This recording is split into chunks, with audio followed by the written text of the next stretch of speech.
Now I'm going to be going over congressional leaders, and this is current, and probably every 2 years we're going to have to redo this slide, so you'll keep me on my toes. But currently I'm going to go over the House first and then go over the Senate.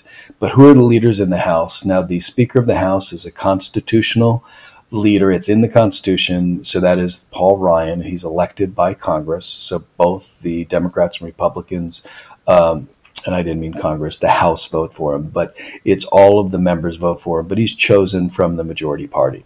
So the Speaker of the House is the most important position in the House. They basically set committees, they determine the number of committees, what bills are on the calendar. So he's got a lot of importance, and that's Paul Ryan. Now, the majority leader is Kevin McCarthy. So that's Kevin McCarthy. He is right here. He is the majority leader. He is a Republican. And he basically, with the Speaker of the House, works on the agenda, works on the calendar, and works from a Republican standpoint about the laws that need to go through. Now, over here, we have Steve Scalise, and he is a majority whip, and he basically tells the majority leader and the Speaker, do they have the votes needed to get this bill passed, and what people are doing. So they're constantly talking to members, seeing what they have, and counting votes. They're the vote counters. Now, the Democrats are now the minority party, and they can flip. And so the majority leader is whoever has the most members in the House at that time. The minority leader is whoever has the least number of representatives at that time. So the Democrats are the minority party in the House. Nancy Pelosi was elected by her constituents to be the leader of the party in opposition.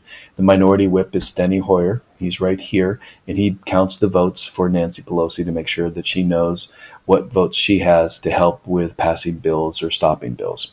Now, in the Senate, there's a couple constitutional required offices, just like Speaker of the House was in the Constitution. We have the Vice President is the President of the Senate. So Joe Biden, a Democrat, is currently the President of the Senate, and he can vote in case of a tie. And he also goes down there to the Senate probably once a week. So he's got executive and legislative functions. The President pro tem basically fills in for the Vice President when he's not there, and that's Orrin Hatch. This is a largely ceremonial title. Both of them are pretty much ceremonial. The majority of the work gets done by the majority leader, majority whips, and then you have minority leaders and minority whips.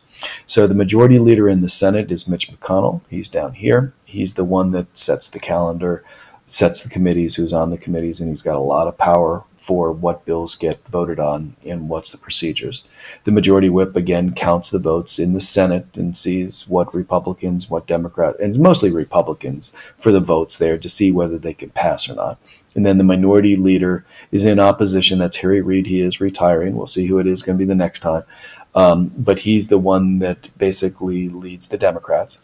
And then the minority whip is Dick Durbin, and he counts the votes for Democrats. So there are other congressional leaders. There's other ones. These are the main ones you need to know. And I wanted you to have a picture of who they were and what they look like, and who they were, and just look at that. There's one woman, and then the rest are men, and this is the makeup of our leaders of Congress. And some of them are constitutional, and then of course the majority and minority are not constitutional. They're with political parties, and the founding fathers didn't even think that there would be political parties at that time. So these are the leaders, and if you have any questions, post after the video or ask in class.